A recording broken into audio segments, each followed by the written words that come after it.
G'day humans! Welcome to the safe space for dangerous ideas. And it's a dangerous notion to those of us who grew up in a time before social media. The notion that the conventional media, the big titans who control it, like Rupert Murdoch, is giving way to a new crazy landscape of podcasts like this and podcasts that are much worse, and some, maybe one or two, that are a little bit better. One of the faces of new media, especially new female media, is Hannah Ferguson. She's 26 years old and dominates a young media empire in Australia. She's one of the faces of the new progressive media landscape, has bazillions of followers, and is fearless and unafraid about pursuing her progressive agenda in the Australian media landscape. A fierce critic of Rupert Murdoch and the legacy press, she co-hosts the podcast Big Small Talk, which is a weekly news show that breaks down politics and also pop culture to her army of young female audiences. Before the last Australian election, the Prime Minister came and sat down with her. The leader of the Greens Party came and sat down with her. She copped a lot of criticism for doing softball interviews, but she says gotcha questions are really not the point. She recently gave her first post-election address with the enormous honour of being invited to deliver the National Press Club address, which is an extremely fancy and hoity-toity honour in Australian politics and journalism. She was asked if she intends to run for politics. She's been unabashed about saying she wants to be the Prime Minister of Australia someday. I wouldn't put it past her. And she confessed that she wants to run as an independent senator in the 2028 election. We talked about the changing media landscape, the power of the young female vote, and the future of the media in Australia and beyond. I hope you enjoy as much as I did. The one, the only, Hannah Ferguson.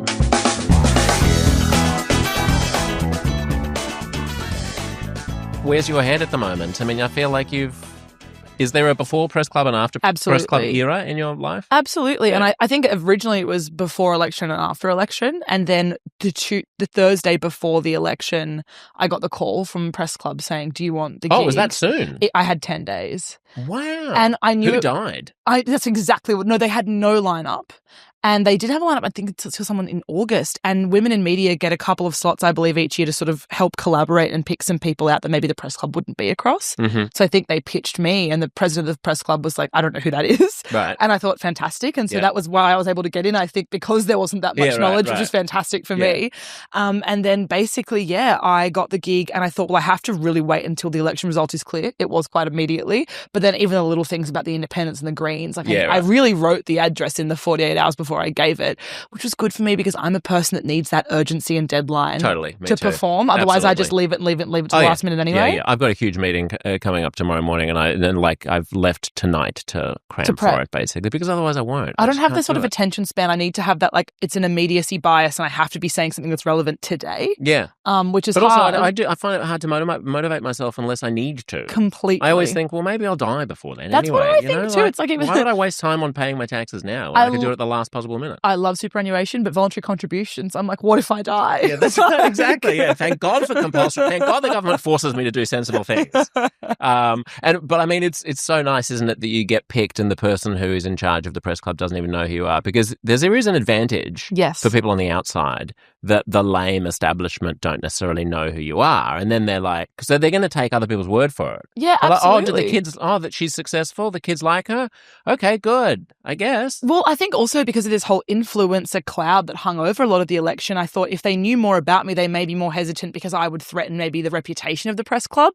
But again, they let I don't people... think that's true. Why would that happen? I think that it's not that I think that's legitimate, but that might be a perception. Because you're left-wing? Yeah, and because there's this influencer sort of fluff that's applied to that, even if I believe that's untrue and unfair. Yeah, but you're the most credible, identity within that space. Yes, so it's a way for them to dip into that space without going full Abby Chatfield. That's a nice compliment. And again, I'm mates with Abby, but I do see what we do as distinct in the ecosystem. I think people are just doing different things. And my biggest problem with the basket of influencer is people are operating with different theories of change, and some people are just dipping their toe in the water of political engagement and trying to do the right thing for their audience, but they're not necessarily a commentator.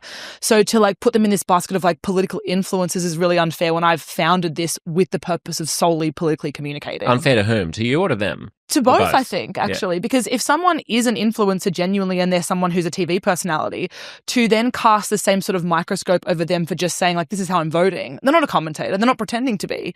So it's not fair to them to lump them in the basket of, you are now a political body or a voice. Well, at what point do they anoint themselves that? Because if they're just saying, I'm voting this way, then it would be unfair to, to criticize them for that. But if there comes a point at which they've done enough long, in-depth Instagram reels digging into something that they've read on Michael West Media, which may be, quite insightful or true in some ways, but they are lacking both the editorial skill that comes from having a background in journalism and also probably the understanding of global politics and economics and all kinds of other things that people bring to bear, which makes me sound very snobbish and elitist. And I think that the mainstream media is doing a perfect job.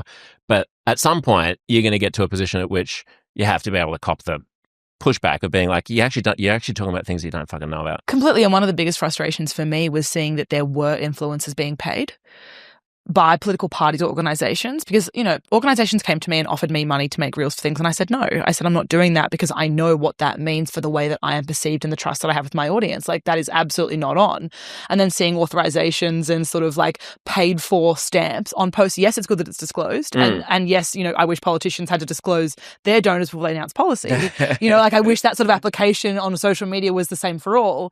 But I think I was frustrated because I was like, in one breath, you're trying to educate people politically about preferential voting, but then in the next you're actually endorsed and paid for by a politician to talk about the independents. And that was frustrating, even though I'm a massive supporter of independent politics, because I'm like, that creates destabilization in this ecosystem that's already ever present. I agree with regulation. I agree with the AEC's probes around the election. That was very necessary.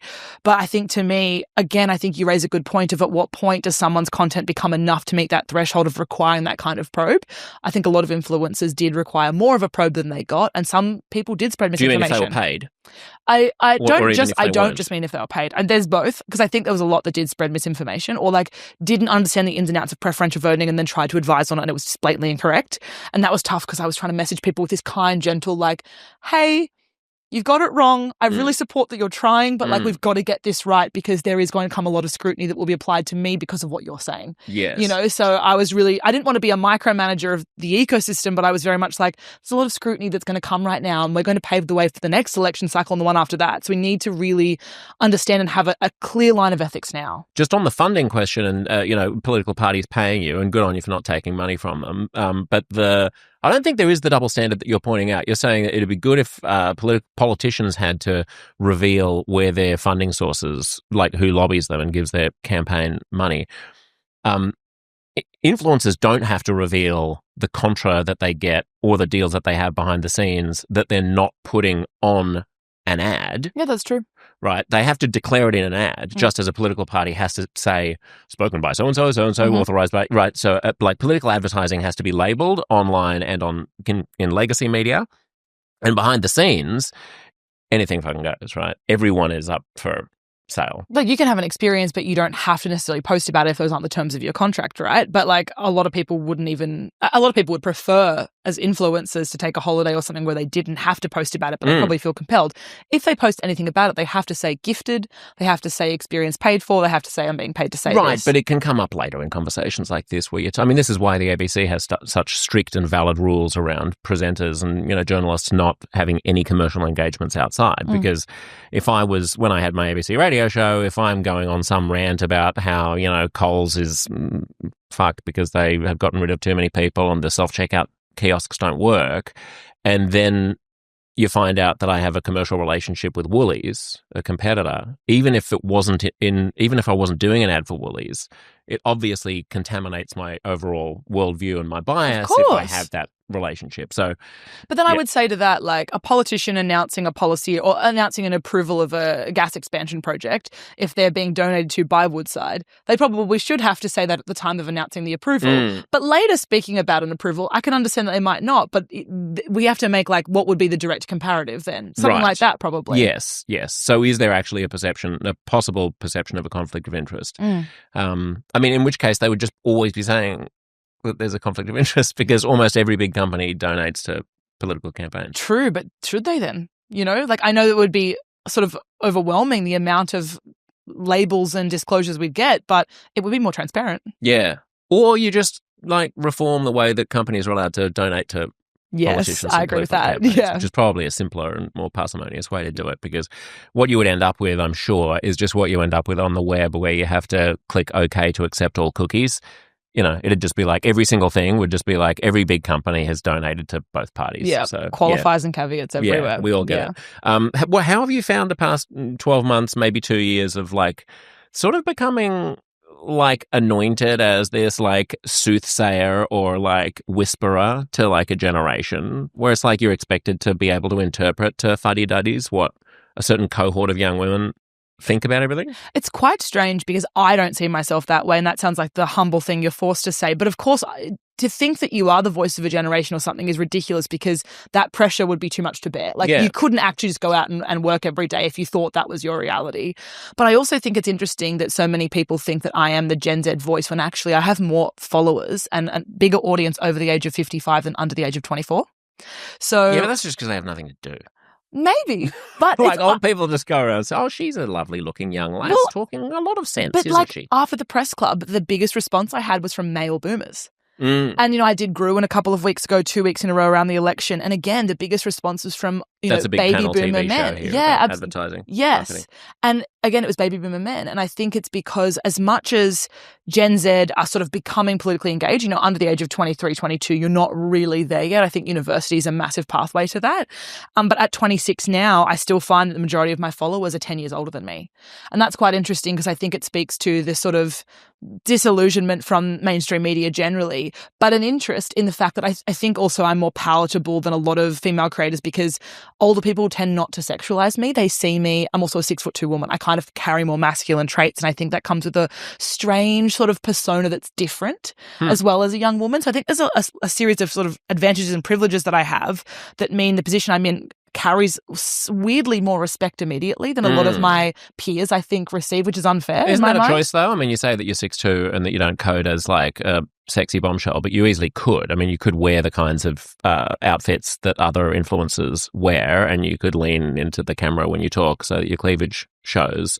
You're making a choice about the vision of feminism that you think is right for you. Correct. No one ever says that to me either, but it's completely true. People will be like, "Oh yeah, that's interesting," but no one actually says, "Is that purposeful?" Of course it is. Of course it's purposeful. And I think that's really interesting, because people often mistake like a purposeful decision with like calculation or I'm being so sort of manipulative or strategic, and it's like, no, this is who I am. Well, no more manipulative or strategic than the person who's leaning their cleavage into the camera. Well, no, I think it's just an individual choice. And for me, I think there's a lot of opportunities work-wise that would come with leaning into the sort of like attractive young woman element of this, but that's never really resonated with me. Like, I've never felt like that person. I've always been genuinely like the nerd in school. And I think actually the thing I carry is I do lean into the fact that I'm 6'2", that I have that presence, that I lean into charisma and fun and humor a lot of the time. Like, I love to make a joke, and I think that a lot of the left is missing that too. I think it's what makes us less likable and less accessible in many ways.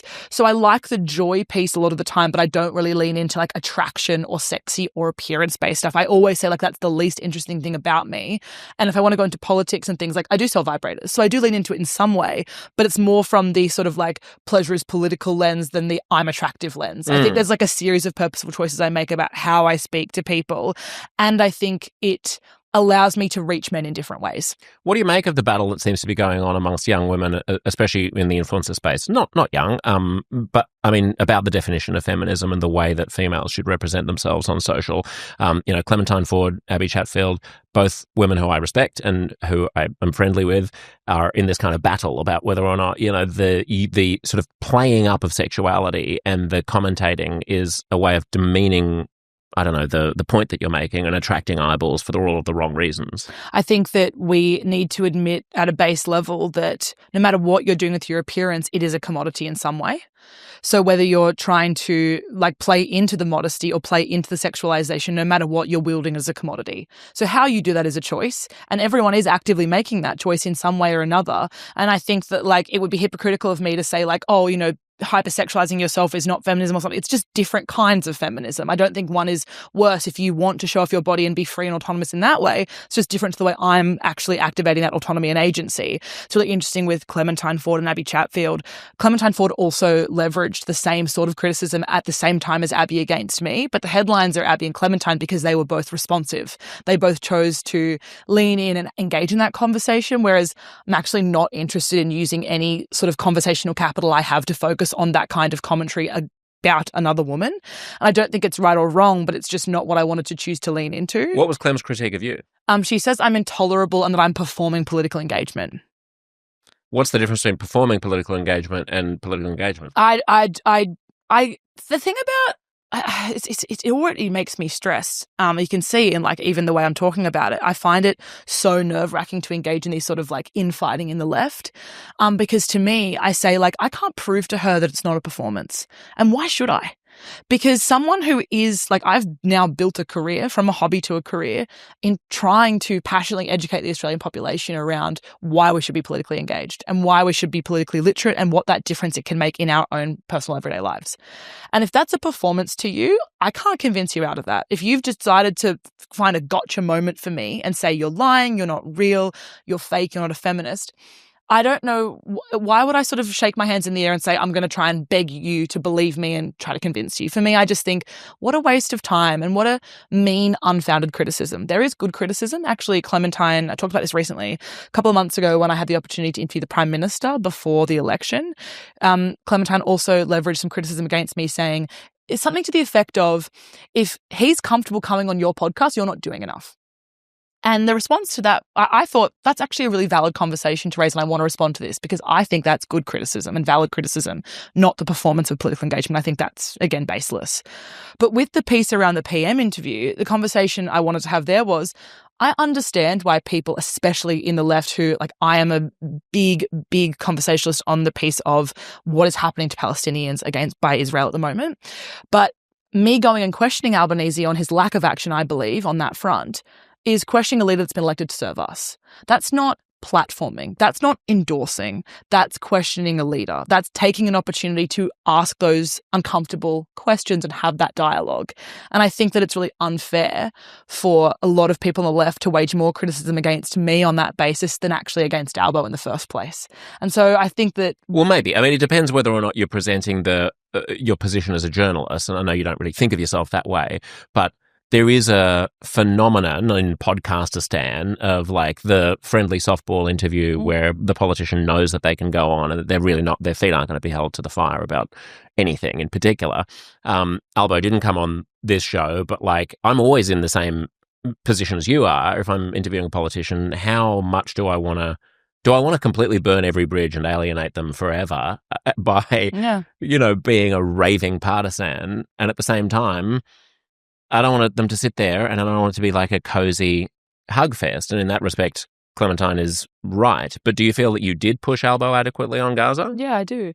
And I would say the only thing I was disappointed in myself about was I think that I asked harder questions and I asked questions that were more aligned with a journalist, and I wouldn't say they were softball. I don't think I'm a journalist. I don't think it was a journalistic interview. It wasn't, Sarah Ferguson. I'm not what I'm claiming to be.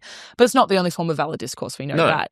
And I asked Albo about lack of climate action. I asked him about, and I, said like what I believe is Israel's genocide against Palestinians. I said those words to him. And again, I got a politician's response. I got exactly what I expected. So in that way, I feel like I did push back hard enough and I'm disappointed in myself. But did I ask on the questions? other hand, I'm not sure that the asking questions crowd really understand. I mean, at the risk of pulling rank here, like having been to journalism school and worked as a professional journalist for years and had a radio show, I think a lot of people misunderstand what good journalism is. And they think that it's about the gotcha question that is going to put the person in an uncomfortable situation and make them flounder and get embarrassed because you're ramming them with the same question 20 times. And so they get flustered.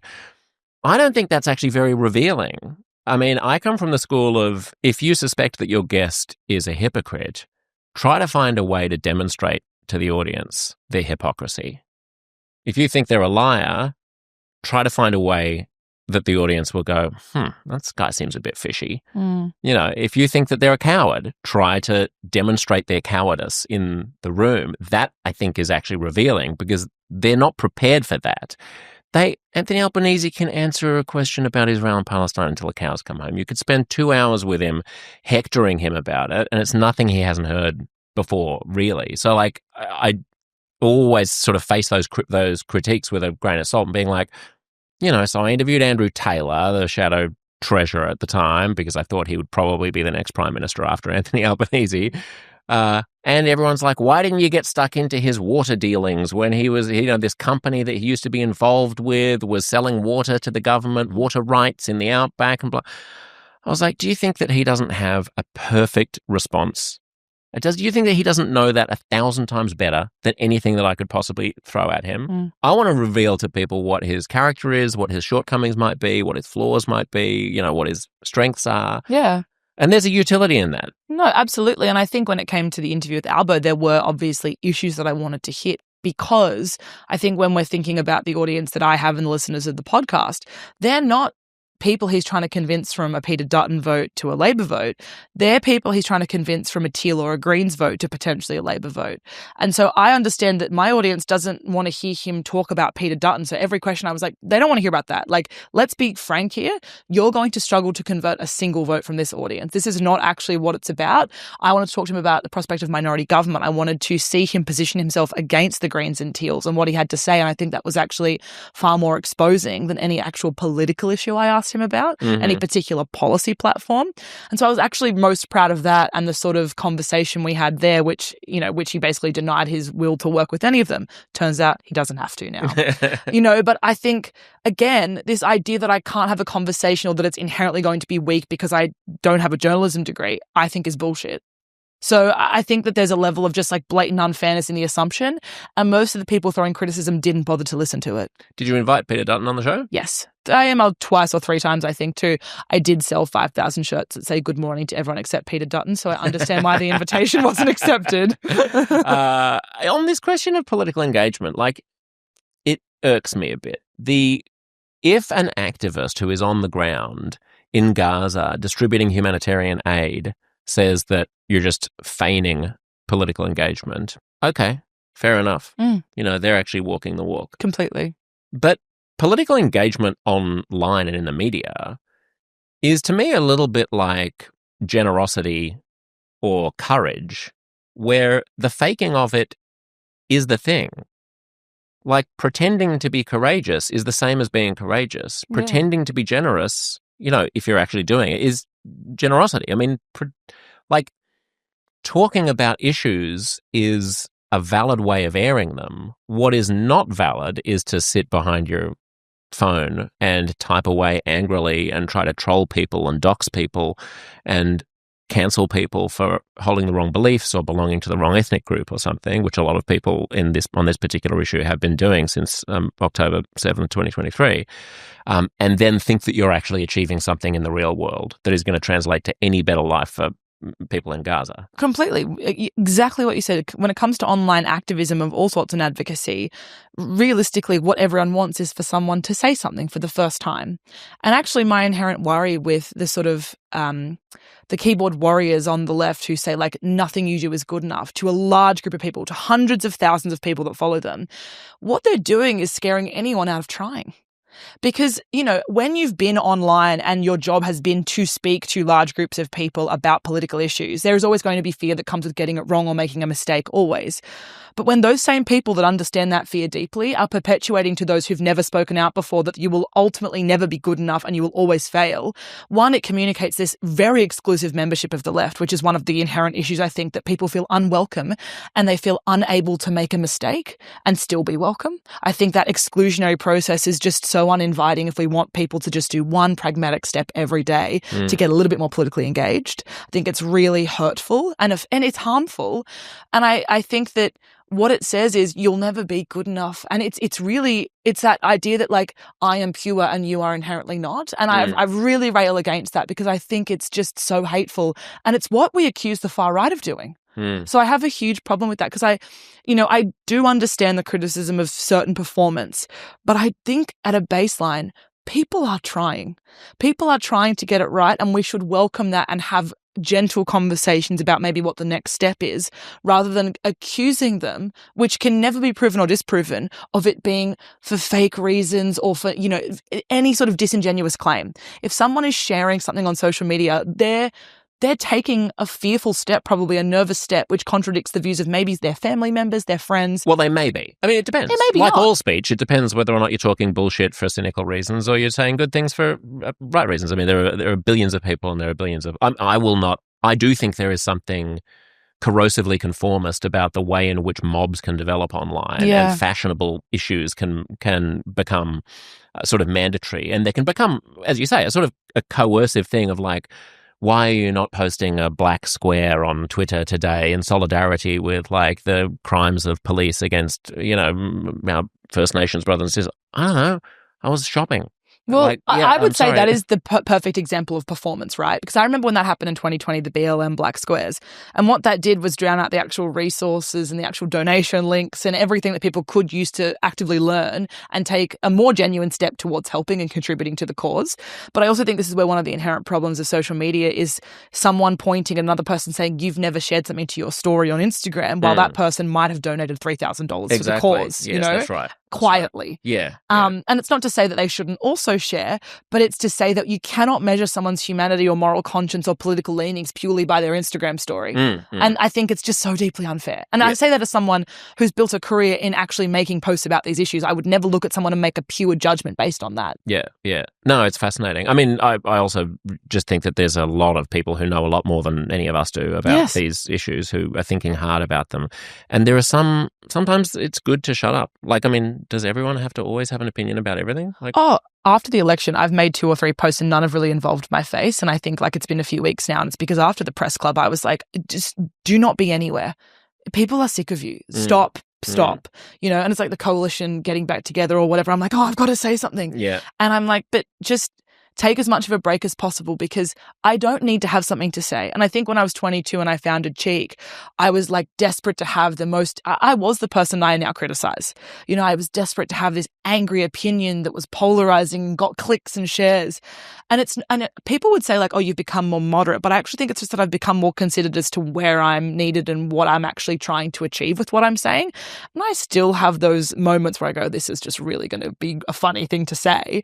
But most of the time as a 26-year-old, even now, I'm like, no, like, what is the purpose of this? What is the intent of the impact? And actually examining that, I think I've become a much better commentator online through that sphere too. If you have the perspective and the distance now to notice the ways in which you were blinded or flawed when you were 22, what do you think 35-year-old you will be looking back on as 26-year-old you and noticing? I actually think... I think about that a lot because obviously every time you commit something to print, and especially as someone who wants to pursue a political career, you have to be considerate of these things. Like, how will I feel about the fact that I had 2 vibrator launches in the space of a year when I'm 35 and I'm trying to run a political campaign or continue to be in politics? I do back myself, and you have to take everything as a timestamp, and I understand why I make the decisions that I do now, and I consider them. I think when I'm 35, I'll probably look back and think, you were so concerned with what everyone thought about you. You were so concerned with maintaining likability and relevance. Like, I've grown a lot since I've been 22, but I'm still so deeply affected by what Clementine Ford says. Like, I'm. So why don't you just drop it if you know that the wiser version of you advises you to? She doesn't advise me to drop it. She's just concerned that I care so much about every single person's opinion of me and every single comment. I don't look at all of the comments, but I think that older me already feels sad that I spend so much of my time focused on this. So why don't you not? Because I'm not there yet. I'm trying to be, slowly. But I can't just wake up tomorrow and go, I don't care, because I think it's important to care too. I think it's really important to work out what is good criticism and what I should be learning from and reflecting on. You have to have that personal interrogation, otherwise you're not going to grow. But I think right now the weight of that criticism it's so loud. Personal interrogation is vital and valid and laudable. It is unlikely to me that the best source of it is online comments. Completely. And I am so grateful that like the people around me are critical, engaged, intelligent, but fun and loving. And like, that's really where if something happens online, I will take all of my best friends out and actually say, you need to tell me. What do you think? What does your best friend think? You know, if something's happened, if there's ever like a big blow up online, I always go and seek opinions in my friendship circles, but also outside of them, to just actually temperature check with people I know will tell me the truth. Yeah. And I think I also think one of the best things about my life is that none of my close friends are very social media people. Great. It's they hate posting. My best friend in the world makes one post a year, and it's like I have to post it for her because she hates it so much. And it's really funny as 26-year-old women that she's like allergic to it, and I'm like every day 10 posts. What's she posting once a year? Oh, happy birthday, Pope. When we go on overseas holidays, she'll make one post from like the 4-week trip, and she's like, "I hated that," and that's it. Yeah, right. But her grandma loves looking. Yeah, I mean, it's interesting that what you were saying about like the sort of judgmentalism of the left and the infighting of the left and the unwelcoming way in which we can alienate people sometimes. And just as an aside, age fixes the problem of giving a shit what people think of you. It's just a natural thing. I think so. You know, you hear that from so many people. But that's why I know the past 10 years, like it's great. Like not just becoming like unfuckable with and being like, who the fuck cares? But the evolution of the left into this quite doctrinaire, orthodox set of warring tribes who are very focused on sensitivity, on victimization, on microaggressions, on making sure that traditionally disenfranchised communities are uplifted and that we acknowledge our own privilege and that we sort of think about ourselves by turning the volume up on our difference and our sexuality and our LGBTQIA plusness and our racial, history and our acknowledgements of country. That phenomenon is a phenomenon that you have grown up in, really. I mean, the last time I remember the left being a universalist, globalist left of the Martin Luther King, Gandhi, Obama vein was in the 2000s, really, during the Obama administration before the financial crisis, when you were a kid. What do you make of where the left is at the moment? And I'm interested that you notice it as being an unwelcoming place, because to someone who was a lefty, at uni in the 2000s, for me, when it was all about like treating everybody equally, the past decade has been head spinning in, I think, obviously in not a very good way, because we've got Trump and a rise of the far right. Yeah, no, I think that's a really interesting point. And I think that in the Trump world we're now in, there has been a global swing to the right in the last 6 to 12 months. And that's been, I think, had interesting impacts in that it's almost spaced the left between, I think there is still a great acknowledgement for the requirement of sensitivities and the uplifting of marginalized voices and everything that you just described. That is at the core of what I believe the left is. And I think it's a good thing ultimately. Like, that's what we should be striving for. That's what I think, What if it turns off 60% of the population? I think it's not, when we say turns off 60% of the population, my thought process there is the concept you described and all of the things that the left encompasses right now, those aren't the things that are turning 60% off. It's the way it's presented as you need to be 100% perfect on all of these issues immediately or you're not welcome in this space. It's the way that we don't hold someone's hand through that learning process. So for me, one of the lines that really bothers me most that I see in every comment section in any left-wing space is do your own research and educate yourself. And the thing I think, as someone who grew up in a regional area in New South Wales in Orange, I went to a conservative Catholic school. My parents are conservative voters until the last election, the Scott Morrison federal election in 2022. I was in a conservative household and had conservative views. And it wasn't until I got to university and met people with diverse views, with diverse backgrounds, who actually took the opportunity to explain things to me that I now have all of these progressive views that I have built on because of those pieces of work that other people did with me unpaid, and actually just explain their life experience to me. Like, that's basic human connection and conversation. And I had friends who I asked so many questions to, like gay friends who I was like, how do you have sex? When I was like 17, 18, and I'd never met someone who was openly gay before. And I was like, can I just ask you? And they were like, I love the fact that you ask. Some people pretend to be tolerant, but have these weird expressions and are sort of grimace or have a reaction. Whereas you'll just be like, I'm actually really interested. I genuinely want to understand what your life is like. And that's when I was 17, 18, and now I can take the time and explain it to others so that a First Nations person or an LGBTQIA plus person doesn't have to spend all of their time explaining their experience or explaining pronouns or explaining particular language or an acknowledgement of country. And I think with the left, it's this like, I'm not going to do it because I don't have to. And I think as a white woman with a lot of privilege in this society, is it not part of my job to also explain to someone else what was once explained to me and be welcoming and say, it's okay if you get pronouns wrong a couple of times. Have that conversation with me before you actually go and talk to someone with they, them pronouns.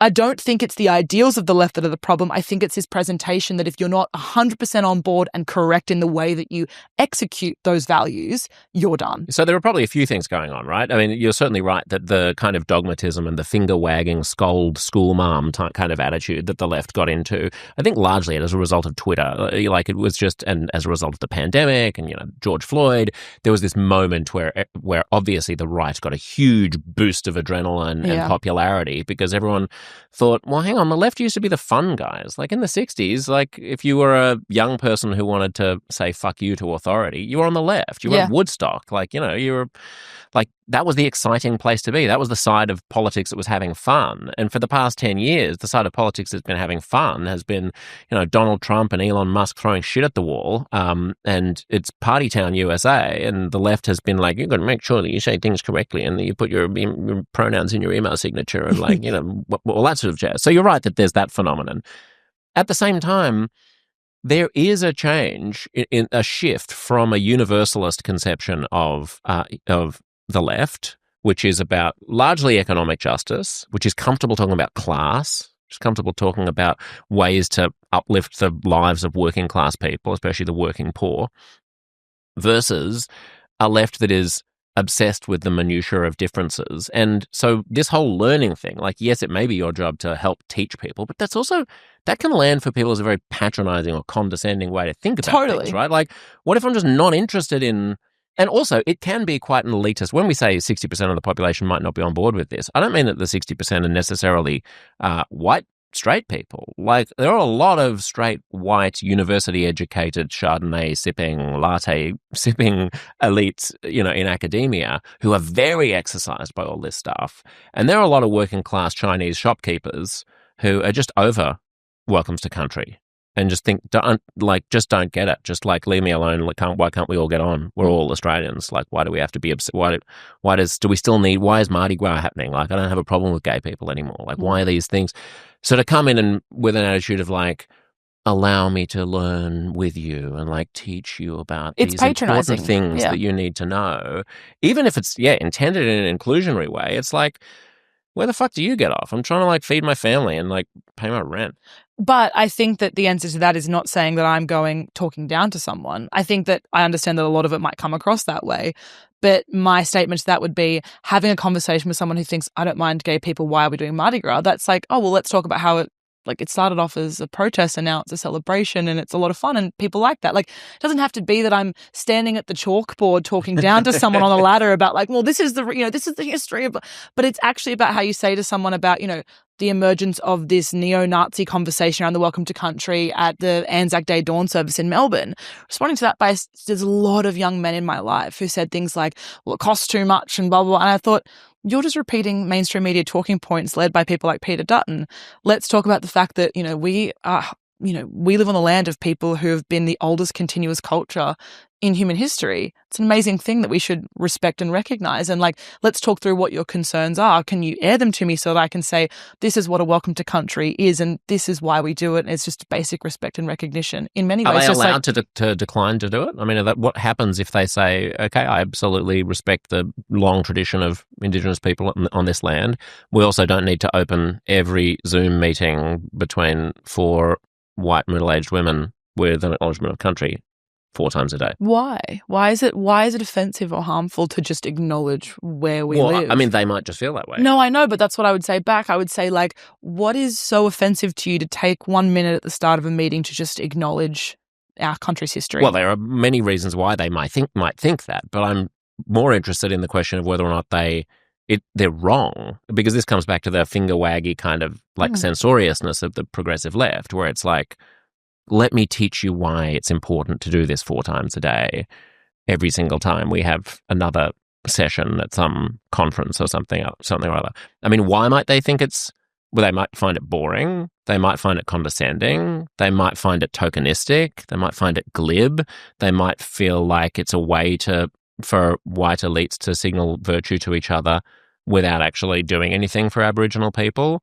They might have friends who are First Nations people in the bush who just think it's all a bit of sort of, academic masturbation by white elites in the cities. And I think there are all kinds of things. I think for some it is. I do think that there are some Zoom calls between white academics where it is tokenistically used, absolutely. But then I also think that kind of comes back to, for me, and it's not to say this is an answer necessarily to like the person thinks it's wrong. I do think it's wrong to have that sort of an objection. I don't think it's offensive. I think it's basic respect. But I think that there is a conversation to be had around the way in which white people wield this, and it is tokenistic and it's not legitimate and it's overdone in the sense that it's almost offensive to Indigenous people in the sense that it is white elitists trying to outprove each other and outwoke each other in a way. But I still think the basic acknowledgement and recognition is important, and that's an important part of Australian history and Australia's future. I think that all is a unifying factor. And I think that when we're talking about it, I would then say, okay, well, maybe if your part of your protest or your disagreement or rebuttal is, it is performative or it's not actually making a difference for Aboriginal people's lives, okay, what else would you like to see your workplace do? I think that there's always this like rebuttal, but maybe without a solution. Yeah. It's pointing out the dark without mentioning the light. Mm-hmm. And so I would always respond with like, if that is harmful or offensive to you, maybe what is the next step? Well, I think you're right. That there's a tonal thing here, and there's a lack of goodwill between, like, especially from the left, I think, towards people who disagree with them. I mean, I was hosting my radio show on the ABC during the referendum, and it was very, very difficult, I could tell, for talkback callers to call up with well-intentioned criticisms of the referendum without fearing that the whole rest of the country was feeling like they're racists.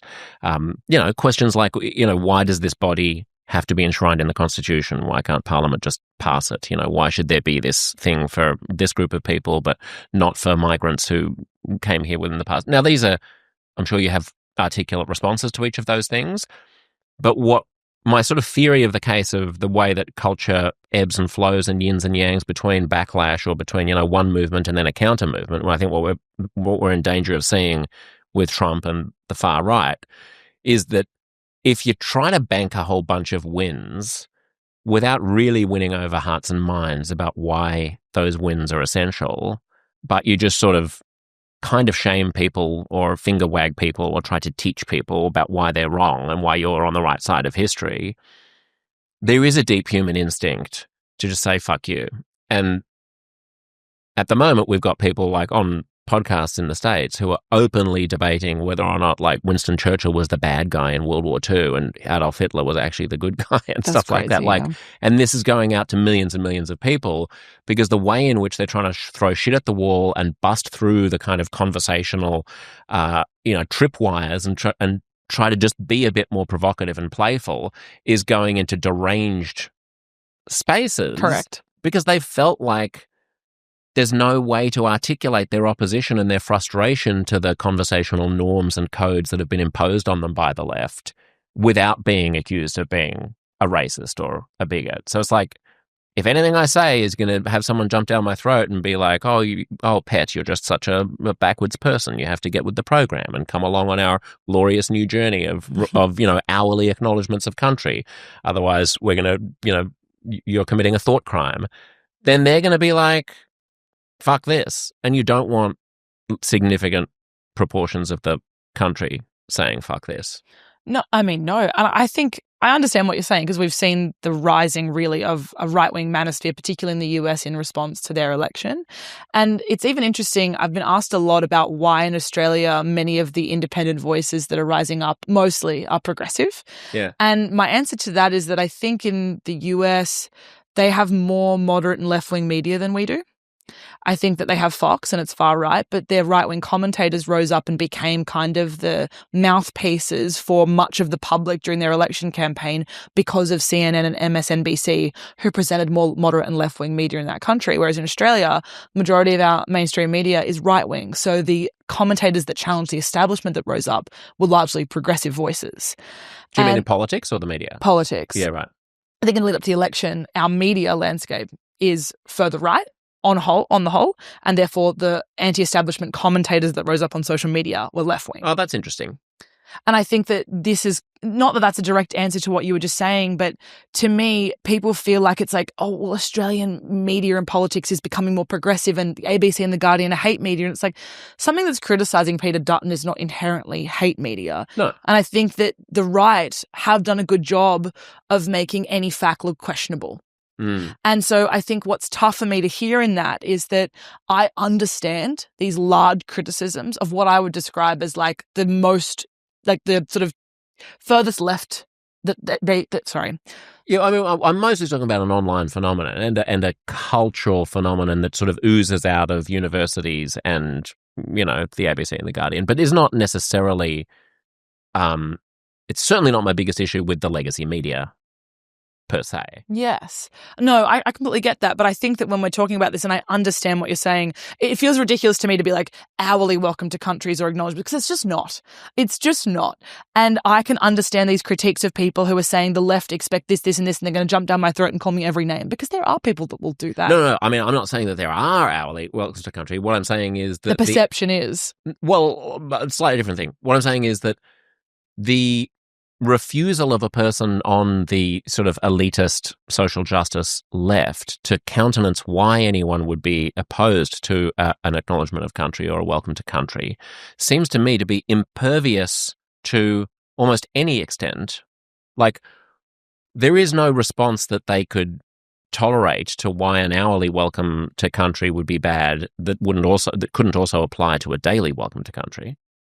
They're not like, you know what I mean? It's like they have carved the definition of hate speech and of, bigotry and white supremacy as being an opposition to this new norm. And so that's why I'm sort of being silly about it, saying like it could be hourly, because I don't think that it's actually a matter of time or place or extent. Once you've branded opposition to your own political point of view as being beyond the pale, by definition, then you've shut down the conversation. Actually, what I think is also fascinating about that is that I completely understand that. I see many instances of this occurring. What I think both sides get wrong on this front, and where we've sort of lost each other, is that often we're actually agreeing in critiquing the system. There are a lot of points that I find on both sides where when we step back from the conversation and make it actually a structural criticism rather than an individual criticism, we actually see eye to eye. I think the biggest failure of parts of both the left and the right is we have fallen victim to the culture wars that have been designed for us. Because these manufactured wars actually are distracting us from the class warfare that we're all victims of. Totally. So I think part of the reshaping that I'm trying to do is, one, to sort of bring back the joy and humour to the left, because I really love that part, and I think it's absolutely inherent and it's necessary for success. But I think also understanding, even at lots of levels, like for one instance, for one example, I've spoken extensively about quite anti-cosmetic procedures, and saying that as a woman on the left is quite controversial, because a lot of women will say, but it's my individual choice and the patriarchy hurts me. And I'll say, I'm not criticizing you as an individual, but I am criticizing the system that profits off you hating yourself. And these examples are everywhere, whether it be the gas industry. It's the same sort of criticism where a lot of us are busy attacking each other's stances and not actually the political system, the power system that is actually benefiting from us in the comments section, hating each other and stopping any form of change. Yes, that's right. I think that's absolutely right. It's also catnip to the right for us to be squabbling on the left this way, because they can always find some example of woke silliness or cancel culture or something like that they can use to distract people from the regressive economic policies that they're imposing on everybody, which is why I've for a long time banged on about this on the left. And people are always like, why are you criticizing, wokeness and cancel culture when there are all these crimes of the right going on? I'm like, because the crimes of the right wouldn't have any popularity or any currency if we had a sane, economically just alternative for people. And this is something the Democrats in the United States are struggling with now. Like, what is the alternative? You can't just be an opposition to Donald Trump. You have to provide an alternative that is going to actually resonate in the heartland. And I mean, on the question of those structural things, do you see a way in which social media and influencers and commentary are, on balance, helpful? Not right now. I feel so frightened being on social media as someone who operates and has built a career there. It is one of the worst places a person can be. And that's quite difficult to reckon with. Like, actually facing the fact that my business genuinely benefits from awful things happening in the world when you think about it, because people need me more because of how bad things are. I constantly say to people, I wish I was out of a job. I don't want to be doing this. And I don't want for when something awful happens or for when something significant politically happens, for that to be a growth period for me. That creates such a strange psychological phenomenon for me. And I constantly sometimes have to shut my phone and go, I don't want to talk about this because it feels awful, but people are expecting me to offer some kind of articulation of what's happening, and that's quite stressful and high pressure. But when I think about social media and whether it's net good, I think when it came to the election, of course, I got the outcome, one of the second or third best outcomes I wanted and that I advocated for, which was I wanted to keep Peter Dutton out at all costs and that there were a range of other alternatives that we could have. You apparently weren't alone. Yes. The vast majority of Australian people felt that way as well. Absolutely. And I feel like I did play some small role in assisting people in feeling more empowered when they went into the voting booth, and that was really my core goal, was that people went in and felt confident in the choice they were about to make, regardless of whether they agreed with me, actually. I'm happy to have 100 criticisms because it's not about voting the same for me. It's about you feeling like you can make a values-aligned choice and that you're informed. And so I'm proud of what I did there. But in saying that, the level of criticism, and I think for me, the worst damage social media has done is the algorithmic effect of the For You page, in that now whenever someone sees a video that doesn't exactly reflect their personal experience, they think it's an attack. And I think that is the most harmful and damaging thing. There's, attention spans, there's the sort of platforming of people who are deeply hateful, or there's the platforming of people that have no expertise and claim it. And I think those are dangerous elements. But I actually think the worst harm is that the repeated feeding to people of really narrow messages and really narrow worldviews that affirm their view and offer nothing as a point of disagreement or contention or conflict means that we are so ill-equipped now to have difficult conversations. And that bothers me most. I mean, there's an added wrinkle to that, which is that the algorithm is not actually always feeding you things that you agree with. I mean, so I've heard, conservatives who don't want to regulate social media, for example, say things like, well, just look at anyone's feed. There's lots of stuff. It's not like a conservative doesn't see any left-wing stuff, or it's not like a progressive doesn't see right-wing stuff. See the polls. Exactly, that's right. I mean, you see stuff that is going to keep you engaged and is going to maximize your time on site and is going to encourage you to share it or comment on it or, whatever. And so you see things that are either generous and charitable towards your own point of view or absolutely ridiculous and demonizing to things that you don't agree with. You're unlikely to see things that are like a nuanced or respectful version of the other side. And I do think that if we want to head off, you mentioned the Australia Day thing, just to close the chapter on the Welcome to Country stuff. My sense is that had it been possible 3 years ago for people to say, oh, do we really need to be doing a Welcome to Country at this? We just did one this morning. How many times do we need to repeat it during the day without everyone's assholes puckering up a little bit and going, oh, fuck, are we being racist here?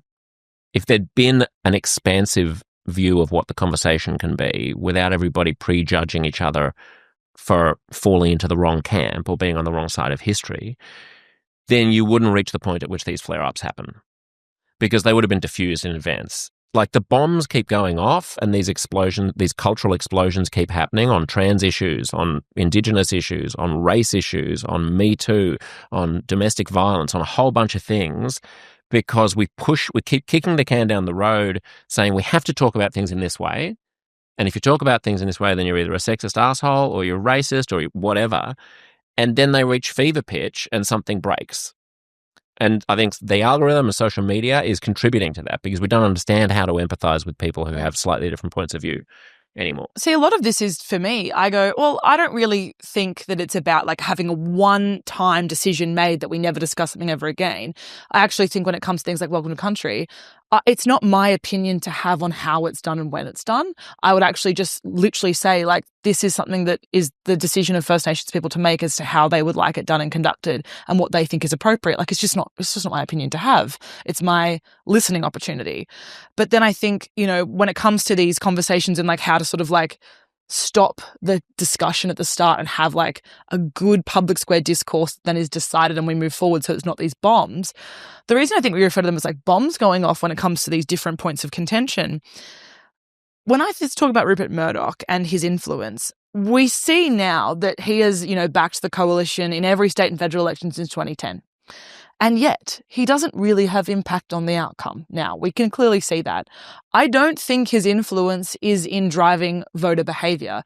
I think it's in driving particular conversations and language into the public square. Yeah. He can curb the discussion. He can't influence sentiment, is my view. And the reason the bombs keep going off is because he keeps finding opportunities to plant the explosives. So I don't think it's necessarily that the public are actually naturally this divided. I just think that the way the right-wing media is driving the discussion has falsely convinced us that there is these huge problems when the language has just been distorted and obscured to make us feel like we're constantly attacking. Well, that's a convenient way for a progressive to only put the blame on the other side of politics. It's to clarify, it's not my claim that the Australian people are inherently divided. It's that the way that we communicate with each other is contorted and distorted and dysfunctional. I think it is. And part of that is Rupert Murdoch and his minions noticing ways in which they can really, let's face it, increase circulation. I mean, I don't think he cares about anything other than money, really. Yes. I mean, I think his means of making money is to engage in populist right-wing stuff because that sells and that's a business model that has worked very well for him. If he had a choice between shoving right-wing talking points down our throat and losing money or making money and turning the volume down on those talking points, I think he'd opt for the money. And he has done repeatedly throughout his career and purchases like the Wall Street Journal and a whole bunch of other, newspapers. But the social media, the way that social media almost is for the left what Rupert Murdoch is for the right, which is a mechanism to amplify its worst instincts and to create disunity and squabbling and extremism and blind spots. So yes, you might be able to blame him for, setting off the bombs, but why was there gunpowder in the bomb in the first place? There's gunpowder in the bomb in the first place because we've refused to have frank, fair income, bullshit-free conversations without tut-tutting and wagging our fingers. That's my opinion. I mean, trans is another issue where it was for a very long time, people who were absolutely not transphobic, who are part of the community, who are like, LGBTQIA plus, absolutely, but who wanted to, for example, report or discuss on the controversies inside pediatric gender care, where exactly how should psychologists respond to an 8-year-old girl who comes in with gender dysphoria. And there was an extremely intense activist group that was relentlessly ignoring any science that contradicted its ideology. And that battle was intriguing, and people who reported on it. I mean, I know journalists who lost their jobs from Fairfax and other places for simply trying to report on that. And that's the kind of cloistered closed-mindedness that then ends up exploding in transphobia. Now you've got anti-trans bills and stuff in the United States, which I think could have been avoided had we been less dogmatic about banking as many wins as quickly as possible without allowing people to express legitimate grievances about it, so that we can all kind of bring as large a quorum of people together on the journey. But it's interesting you say even about it's convenient for me as a progressive to put the blame on Rupert Murdoch. But I think my view I completely agree when you're saying that, Rupert Murdoch for the right is what social media is for the left. I think that's a really good point. But I think it denies the fact that one has to come first.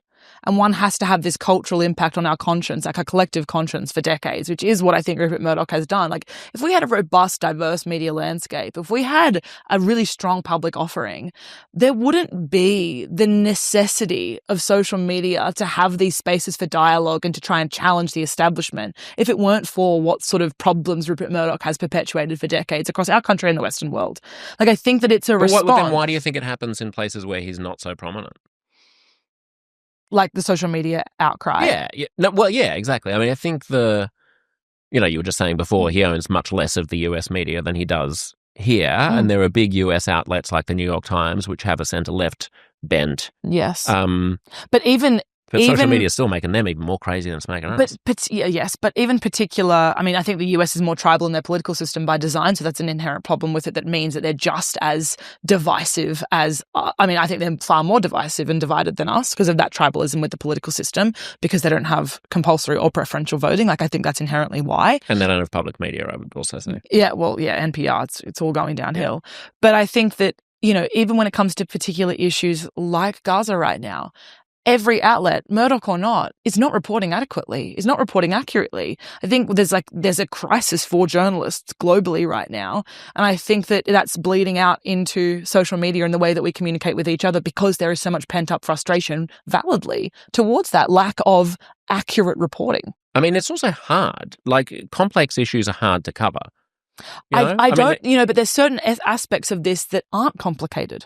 Well, I mean, it depends, I suppose, what outlet we're talking about. But I don't think the ABC has done a bad job of reporting on, bombings of hospitals and schools and things in Gaza. I mean, we've been seeing it weekly. No, but I think also, we've seen the language of cleansing used. We've seen that, Benjamin Netanyahu is a wanted man, but we're still seeing so many headlines where none of those clear facts are centered. And instead it's always, a statement from Netanyahu as opposed to an action that he has clearly done, or the fact that he is a wanted criminal. Like, I think that the way the story is centered and the way that the headlines are written doesn't accurately reflect what is happening and chooses to obscure crucial material and information that we have that means this isn't complex. So I think that, yes, there may have been more confusion, and there was a lot of people on the ground who were struggling and fighting in newsrooms to report in particular ways 18 months ago, but we're in a very different position now. And seeing media outlets slowly wake up to this but still fail to kind of call this what it is confronting for people and overwhelming, because they don't know who to trust. Do you want to be a left-wing Rupert Murdoch? No. And the difference is that I want people to disagree with me. I don't want people, I don't say how I vote because, I don't live in the electorates of the people that follow me. But, this actually is a conversation that comes up quite frequently, and I understand the question. I don't want to own, I don't actually want to grow cheek to even be a newsroom. That's just not my goal. I want to enter politics and challenge the establishment and be a disruptor from within. But a big part of what I do is saying, like, to the left, who is large parts of my audience, but also wanting to attract more people from conservative areas and more moderates, and say, this isn't about agreement. I want to have robust discussion, but how that discussion occurs in respectful and interesting ways matters to me. How do we create a space or a community on social media, not where you're paying subscribers, but where you're a community of people who want to have commentary and dialogue, but make it sort of more respectful, more interesting, and to have a higher baseline than social media is used to. I think that will for disagreement and not to, dare I say the word, influence in that way. Yes, I wanted people to not vote for Peter Dutton, but I didn't care whether you were voting Labor, Greens, Teal, whatever. I wanted you to feel confident in yourself. Do you think Australians are conservative or progressive? I think Australians are conservative, but I think that language has been misinterpreted to mean right-wing in a way. Because I think Australians just like to conserve. I think Australians are naturally curious, naturally sceptical, and we like status quo. We're not excited about the idea of change, but we're not the US where we rail against it either. I think that we just want to sit back and we want to remain curious, but also we want to agitate the establishment and inquire. But I don't think that we're not big fighters. We're not particularly noisy, I think, compared to other Western nations. What if the problem of Rupert Murdoch is less about Rupert Murdoch and more about us and what we want to pick up from the newsstand and to click on online? Like, this is a guy who he inherited an Adelaide newspaper from his dad in the 50s, and in the 60s he turned it around and made it work. And in the 70s, he did it to the Australian. And in the 80s, like the New York Post, it was an unsuccessful paper. And he has that sprinkle of pixie dust. The Times of London, I think the Post was in the 70s and the Times was in the 80s, and then the Wall Street Journal in the 2000s. Like, it's not like he's coming in and going, like, I'm going to twirl my moustache and, pet my white cat in my lair and force everybody to read these things because I've been able to amass all of these successful publications. He buys distressed publications that nobody wants to read, and he knows the mix of centre-right, populist, tabloidy, clickbaity, splashy, bit of gossip, bit of, oh, mate, and a bit of, like, and that says something about about our worldview, about the worldview of the common Australian or the common American, that's the one they reach for to pay a quarter for at the newsstand on Broadway. Completely, and social media has just proved it time and time again. I mean, yeah, Rupert Murdoch, when he was at Oxford, was quite socialist. Like, his early politics were far, far more left than he, ended up being in business. And I actually don't believe that Rupert Murdoch is actually as far right as his political allegiances show. I think he's just an opportunist. And I think he's a very successful businessman, obviously. I have no desire to meet him or to know him, but I think his life story is something to be watched and actually looked at, not with admiration or awe or anything, but with interest and intrigue about how he managed to convince a population that he should be really the conservative mouthpiece of the Western world. And I think that's a weird framing to say that he convinced us that he should be the conservative mouthpiece. Because you're saying I'm taking away our agency. Sort of. I mean, I think it's a cart before the horse thing. I mean, I think he is it's hard. It is really hard to get people to read something. Correct. It's getting harder. It's even harder to get people to pay to read something. Yes. So you need to have the sprinkle of pixie dust that is, it can't all be bullshit and it can't contravene their instincts. So you need to have a keen sensitivity to what the tug of common sense feels like to a regular person to pull off what he has pulled off. How do you feel when you consume something that's gossipy? Bored. Really? Bored and dirty. But then how do you feel when you read a really good piece of journalism? Like my mind's been expanded. Yeah. And I find the same. Like I do a podcast, Big Small Talk is my weekly podcast. It's half pop culture and half news. The idea being that if you're a pop culture young woman and you're really interested in like the latest gossip about Jojo Siwa, you're also getting 3 hard political news stories in between your Taylor Swift moment, right? We joke about it as like putting the dog's medicine in peanut butter. Yeah. People who are political come to it because they know they can then talk to their pop culture friends at coffee that weekend about the issue that they otherwise would have no idea about.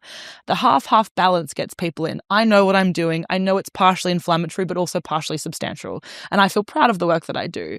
But I find I have a lot of resentment for the fact that I also watch an occasional TikTok video on cortisol levels or a skincare routine and go, Hannah, what the hell are you doing, right? I'm embarrassed almost sometimes to be the 26-year-old woman that I am. But I also know that when I read a really good book that is robust in its presentation of a political story or issue, that I'm ultimately far more stimulated and I'm far more likely to recommend it and I'm far more likely to share it with a friend or gift it to someone, right? And I think that inherently there is a human inclination to pick up tabloid media, to click on the link, to send the screenshot, to send the funny meme. But it doesn't, it can be attractive and it can get our money, I agree, and our clicks and our attention, but it doesn't ultimately long-term have impact or value. And I still think that is true for most people. I think that we're obviously enticed by the 10-second soundbite, but where the way that we're actually made to feel long-term and the way that we have impact long-term is with the robust. So I do think that Rupert Murdoch has just actually played into something and monetized something very clever, which is that sort of inflammatory piece of human behavior that we enjoy. But I think ultimately people do want quality and people do want meaning. And they will actually pay for it. And actually his most recent big purchase, the Wall Street Journal in 2007, is proof that people do pay for things. And he's always had that attitude, by the way. He's always paywalled, back when it was a fad, when the internet began, when you were a toddler, young lady, and the internet kicked off, a lot of news organizations just didn't know how to make money out of it because they were like, we've got no classified ads and people aren't going to pay. He was like, people will fucking pay. People are going to pay to get my stuff. And the level of, whilst the editorial page and the opinion pieces in the Wall Street Journal are just deranged, like Trumpist, like Republican talking points, the reporting is still excellent. And a lot of people pay for that rather than for the ideology. I mean, I wonder whether or not he is a self-solving problem in the sense that legacy media, unless legacy media does really good journalism and invents other ways of monetizing itself, like Wordle and things like that. Right? I do it every day. The New York Times has figured this out. Like they do great journalism and they have a really interesting slate of contributors. People want both. I think the biggest danger to journalism is the tribalism of consumption. I actually think it's the fact that so many of us now, like I get really concerned when people say, you're my favorite or my only news source. I go, that's a huge problem. Yeah, you know? Not only. Yeah. I mean, but also the change, I worry at the same time that we're going to benefit presumably from some kind of a decline of the stranglehold of big legacy media companies, that the alternative at the moment, which is a bunch of randos mouthing off about what they think about hot button social and political and cultural issues on TikTok, is not better necessarily.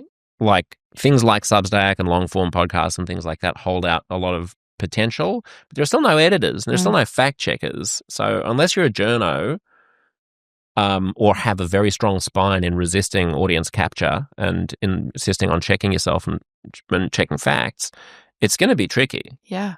I mean, it is inherently tricky. And I think, one of the mistakes people make when I actually had this conversation with Malcolm Turnbull once, which was really interesting, where he said, we actually have a lot of media diversity in Australia. And I said, well, I disagree with that because we have a lot of great independent outlets doing some serious heavy lifting in this country, but they have to have paywalls and donation buttons to survive. And having diverse outlets when they're not read or have anywhere near the same reach as the major mastheads doesn't actually equal diversity. It has to be quality and it has to be accessible. And unfortunately, they require paywalls.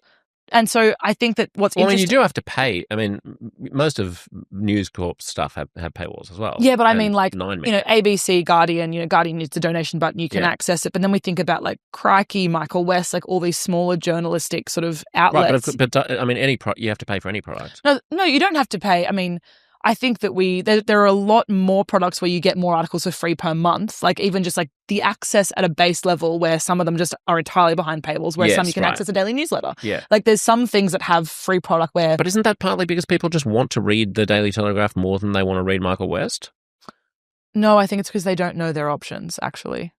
I think you're speaking as if the entire industry was born in the 2000s. I mean, without being condescending, there have been lots of attempts to produce left-wing publications that have failed. It's not an accident. It has happened. There have been, what was it? I was trying to remember. The National Times was a publication in the 70s and 80s in Australia. The Independent Weekly ran from 2004 to 2010.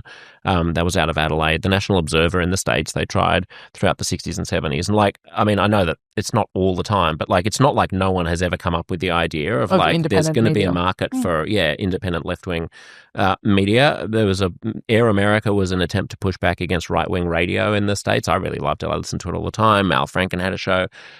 It failed.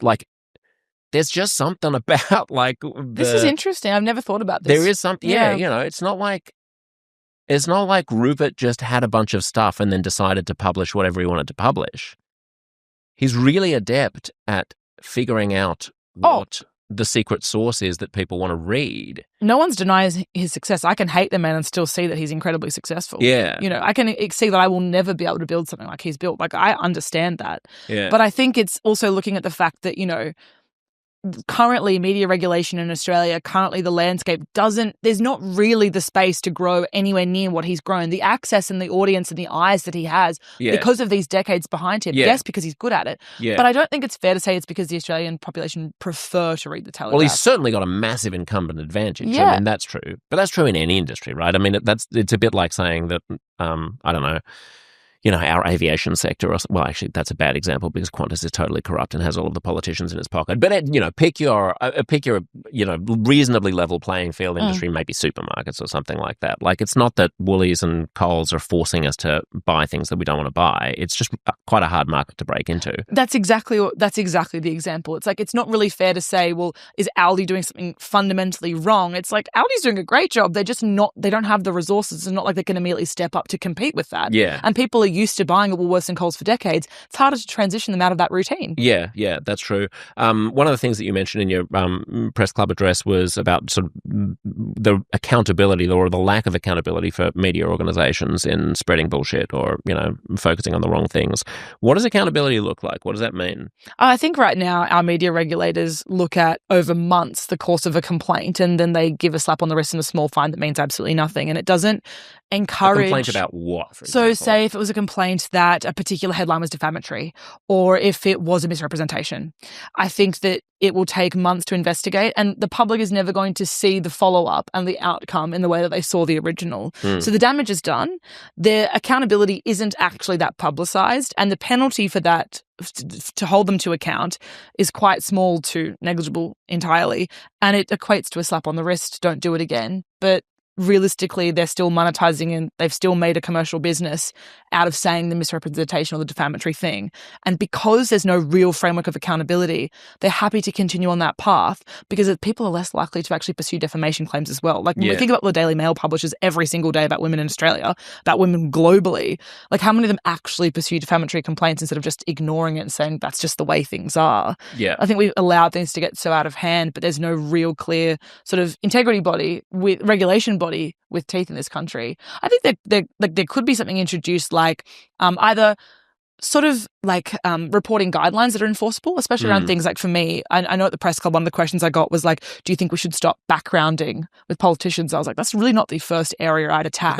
I don't really care. Like, not right now. Backgrounding meaning an off-the-record interview with a politician. Yeah, where they don't have to be quoted. Yeah, they're basically getting politicians to say things about each other across parties or within parties to create gossip and stir and problems, and they don't have to be named.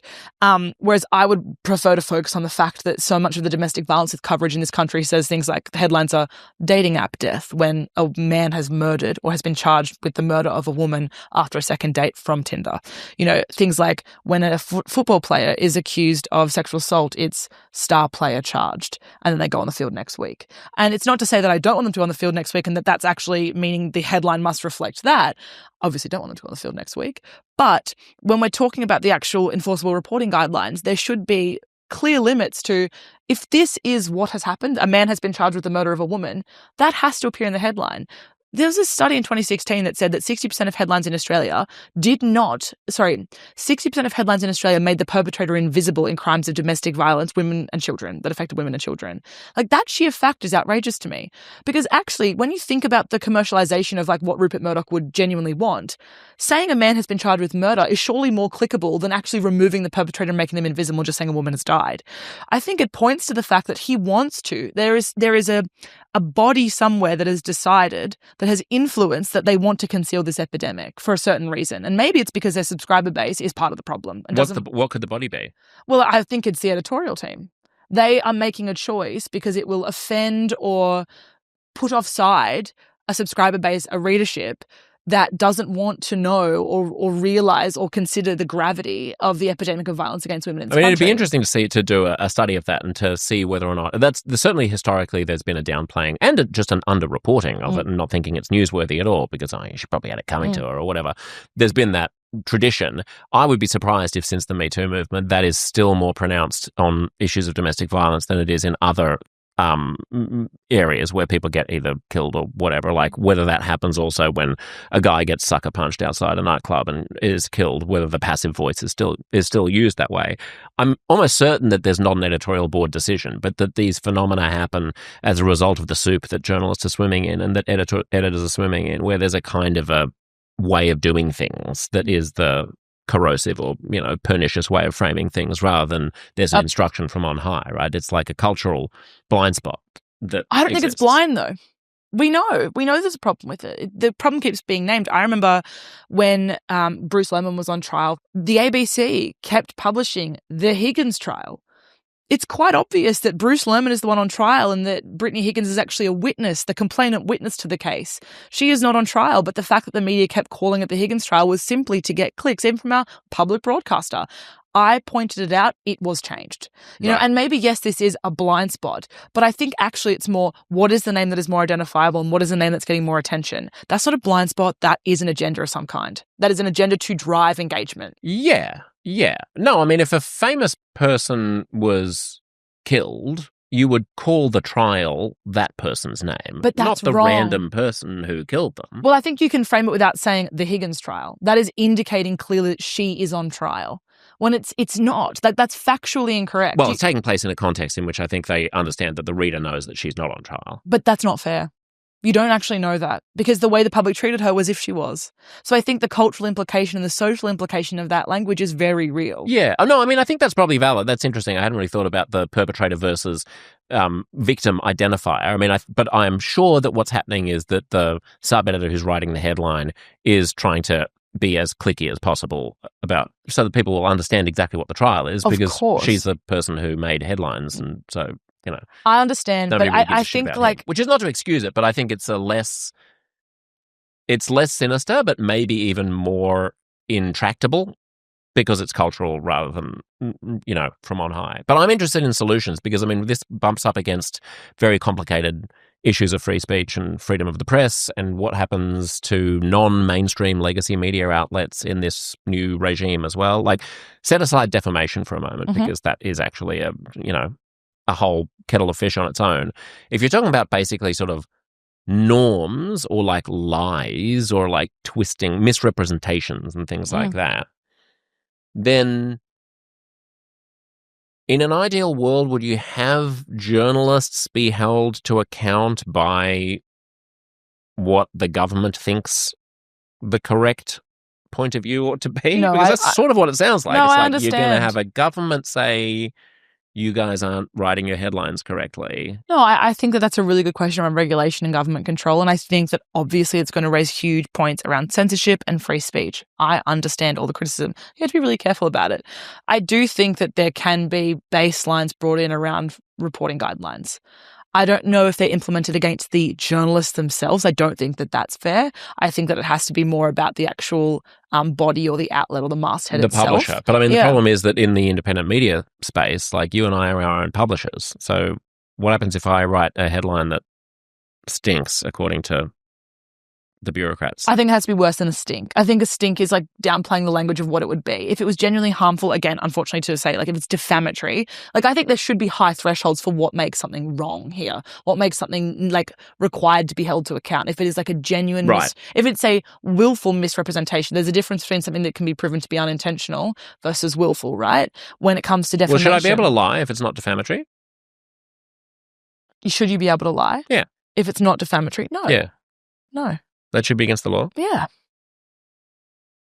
I don't think that a lie in everyday life versus a lie that is spread to 1 million people through a headline has very different implications too. Right, but then we're invoking the government deciding what's true and what's false. I think this is on our behalf. This is fantastic debate. I actually think a good idea that has been mentioned by other people, I'm not claiming it's my own, is the idea of like a fit and proper person test as to who can own media. I actually think that is a far more interesting conversation around what this. What constitutes media? An outlet. Say who owns like a... Am I an outlet? How is your company set up? Do you want to go into that? Sure. I mean, I'm the director of a media company. Yeah, same. So I think that constitutes an outlet. I am not fit and proper. Why? That was interesting. I mean, I'm partly kidding, but... Well, I mean, like Rupert Murdoch in the case with their, in the US election in 2020, and the suggestions, the accusations made by Fox News that there was election fraud that was driven by those outlets. When you drive a lie like that spreads a conspiracy to the American public that there was, fraudulent voter sort of outcomes happening, do you think that person is fit and proper to operate media after spreading that wide lie around a democratic process? Well, I personally don't think that person's fit and proper, so I wouldn't consume that product. But I think the downside of trying to adjudicate, of having a government try to adjudicate who's fit and proper is likely to be higher than the downside of living in a world where lots of unfit and improper people get to talk. I also think it doesn't have to be government. It could be an independent body. But if it's going to have any force, then that independent body is backed by the government. Yeah, but I think that the ability to issue fines and the ability to arrest people. But there is still a separation of powers of some kind. Like, I would only really encourage I understand, especially looking at the US right now, why would I trust a government to implement these sort of changes? I mean, Donald Trump is already basically deciding what press are allowed to report on him and who aren't allowed in the room. So, of course, there are serious issues with how this is implemented, and I understand the criticism. But I think right now, like, looking at the Australian media, it's really tough to look at the current landscape and think there are massive problems with the mergers and acquisitions that are allowed. I think there also needs to be, like, who can buy and how the concentration of media works. There's a lot of regulation brought in 2017 around mergers. It's problematic. It's mean our media is so concentrated now. But there are so many different kinds of recommendations that could be made that don't just rely on the government enforcing like criminal penalties or civil penalties on media. Like, it can be set up in a different way that just offers a just slightly more accountability structure than we currently have in place, which is virtually nothing. I mean, do you mean that you could have like an agreement, a voluntary agreement between media companies? Yeah. Yeah. I mean, that's how like complaints about fact checks and things like that work, right? I mean, someone says, oh, actually, they got this wrong. And so then they bury a correction on page 8 or something like that. Again, and I understand it's never going to get the same level of attention that the original mispost got. I understand that it's impossible. I mean, I'm wary. I think you have more faith than I do in the ability of clever people to figure shit out. Like, there have been enough moments, like, for example, during the pandemic when, like, I practically was torn limb from limb at the end of 2021 for writing an op-ed in the Sydney Morning Herald saying that maybe we're going a little far, like locking people and their families up for 2 weeks in prisons because they happen to be on the same flight as someone who later tested positive for COVID at this point. Like, what's the balance of human rights? But at that point, it was like, where you're asking for grandma to be killed. I mean, you want to just let it rip. This is like almost 2 years into the pandemic, at which we were still doing that kind of crazy stuff here. I think this is a really you can absolutely imagine a public health panel and a panel of media of truth in media being like, especially at the end of a long string of bullshit about ivermectin and vaccine hysteria, being like, you can't be publishing this kind of stuff that's going to get people hurt. Yeah, and I think that what you're saying is a really good criticism of what I'm saying. I completely agree with you. I think that in the moment, in the heat of what we know is like the inflammatory topic of a certain time period, there can be decisions made and there can be heightened stress and dysregulation within a population that results in things like that. So I completely agree. I think that would shift my opinion entirely on what I'm saying even. But I also think that like when I'm looking at the Australian media landscape and the majority of opinions that are published, so many of them I genuinely do believe are like equivalent to hate speech. Like what the Australian publishes every day as an op-ed is like deeply concerning to me that is like the bullshit they're publishing every second of every day. What is it? Oh my God. I think Janet Albrechtston has written at least 35 hit pieces on Brittany Higgins' character. Like as a singular columnist, I feel like she's devoted half of her personality to hating young women. And it's like there is just her whole purpose in life seems to be to defend accused perpetrators and to frame victim survivors as liars. And it's unfounded. You know, if we're talking about fair trials, if we're talking about fair process, that's not it either, you know. And so I also see that there are pieces that are published, you know, in far left spaces, which are saying like, I'm a conservative and I'm part of the far right, for saying things like, I think Kamala Harris is preferable to Donald Trump. You know, like there is, and this doesn't mean either of those people, I think, should be, I'm not saying there should be like severe penalties for the individual, but I think when we're talking about the way that pieces are published and the way that sections of media are regulated, like there is a responsibility to offer a diversity of opinion. When you were talking about the fact that you sort of wish that there weren't lots of things for you to talk about because things weren't so bad, do you ever wonder if we're too down on ourselves and the world? Like that the environment of what you're seeing in those op-eds and what we're all seeing on social media and all of the things we've been talking about in this conversation can conspire to derange us somewhat. And that you look at a whole bunch of metrics, the world is currently moderately peaceful, not quite as peaceful as it was a decade or two ago because of Ukraine and Gaza, but pretty good over the course of the centuries. People are wealthier than they've been. Our longevity is better. You know, 1 billion people in China have been lifted out of malnutrition over the past few decades. You know, diseases are at all-time lows. There are obviously issues. We can't afford to buy houses in Australia. You know, we're going to have to do something about climate chaos. There's much less casual racism and sexism than there was just 10 years ago, let alone 50 years ago. Pick up a newspaper from back then and the ideas just seem completely retrograde even among the left. And yet we're walking around with this anxious knot in our guts about how terrible everything is. Yeah, no, I think that's why there are kind moments in the last couple of years. Like I think about like the Matildas during the FIFA World Cup. Like that was one of the nicest moments to be an Australian in recent years. Like there was a month there where everyone was like, we're just together. And it was like going to the pub and seeing an old man yell like the full government name of like a queer woman of colour player on an Australian team is amazing, where I go, there's not a problem in the world. Like that is just lovely, unifying, beautiful. You know, there's also moments where we saw the US election, we're seeing what's happening overseas, like the geopolitical climate right now. People have cause for being upset, distressed, tense, you know, a range of awful emotions. Because true, but they were upset and tense before Donald Trump won a second time. Yeah.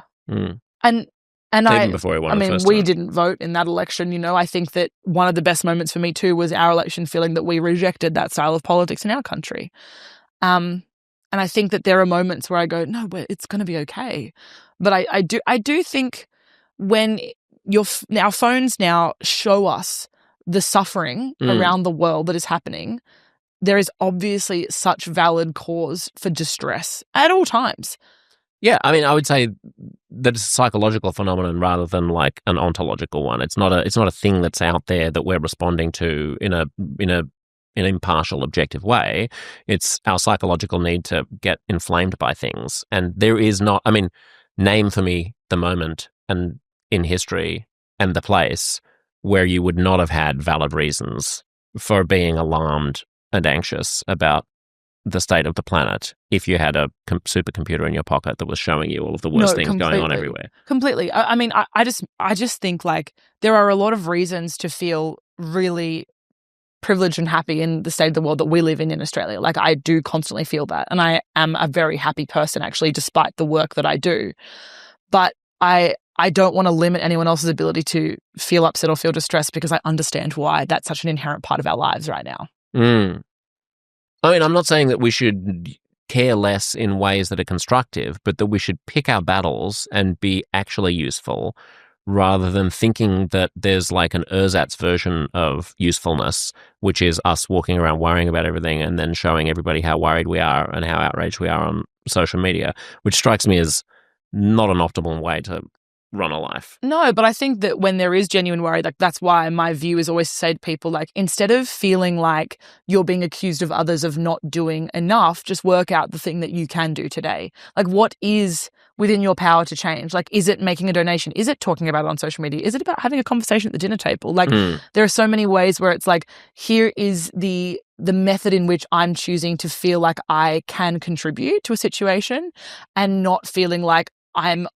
constantly bad for sort of like, not should I be worrying at all times? Yes. I think it's about like, what are the ways in which I can help and what are those managed ways in the immediate future, in a month, in a year? Like I'm always about the practical, like what can you do to feel like you're making a difference and what is the best way to make a difference in your own life? Yeah. Rather than seeing like you must feel upset at all times, like having joy, experiencing joy. You can't keep going and keep advocating if you are unable to experience that joy still and actually sit and recognize the privileges and the joy we have in our own lives. Yeah, I mean, and there's also a way of framing problems and things that are wrong in a way that is empowering rather than victimizing. Like, I do think there's a problem culturally that I don't quite know how to fix, but it's partly technological, which is that we are encouraged to think about things in quite a powerless, victimized, rage-filled way instead of a way that has agency and a certain amount of grace. Like, you know about spheres of focus? Like, have you ever heard the psychological idea that there are, like, you imagine a bunch of concentric rings, and in the bullseye there's the things that you can control, right? That you literally can control. You can control where you are right now, whether you walk out of this interview, what you eat, you know, where you go, and those kinds of things. And then there's a growing set of spheres, like Australian politics, you have some role in, then global politics less so, you know, climate perhaps even less so, and so on and so forth. And a person's psychological health is closely correlated to which ring they spend most of their time in mentally. That's really fascinating. So if you spend a lot of time in spheres that are out of your control, you'll lead quite an anxious and stressed out life. But we can also understand why people spend so much time in the ring that they can't control. Yes. Because we define so much of our own impact and our own purpose in the ring that we can't control. Like I resonate with that so much.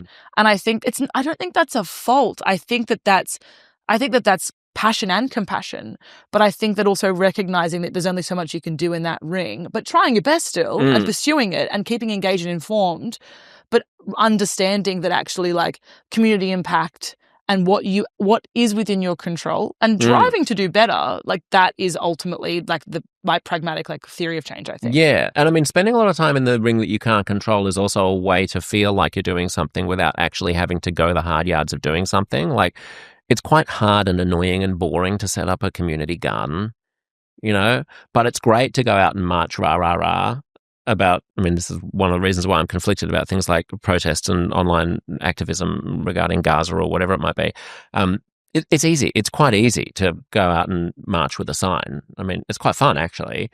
It's much harder to make your bed and clean your house and, you know, do all of the boring, mundane shit that has to get done for the world to function. Well, but I think it's the outcome you want from the different action, right? Like a community garden is a fulfilling hobby where you meet people, connect, and maybe help someone's livelihood or give them new purpose or something, or connection with another individual. A protest is to reform a law or to lobby the government to make a change. And it's not to say that either are bad, it's just to say that it depends what you're after, doesn't it? Yeah, well, yes. I mean, that's a generous interpretation of what protests do, or a naive one, but I don't think they end up achieving terribly much unless they're massive, but we can hold that for another day. I want to let you go. Do you ever worry that you are peaking too early? Nah, I actually don't. I've got a lot in me. And I think that I worry and I'm anxious and I'm like scared. I always worry about what the next step is because I've done a lot and I'm really proud of what I've done. And sometimes I think I need to step away and that it's a bit too much for now.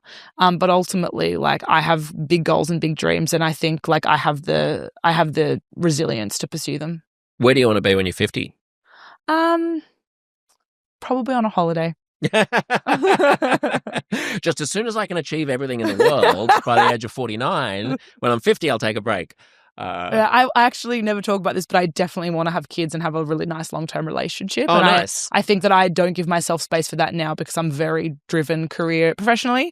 But I think that when I'm 50, I would like to be a really present parent. Do you think about chunking your life into periods in which you can focus on that and focus on the other, or are you a have-it-all gal? There is no way, as the person that will carry the child, that I can decide in the next decade when that will possibly fit with what I want to do. Yeah. So it will have to be an attempt at all at once. And it will be a really awful attempt, I'm sure, but I'll try my best. Well, welcome to the club. Thanks so much for your time. Great to talk to you. Thank you.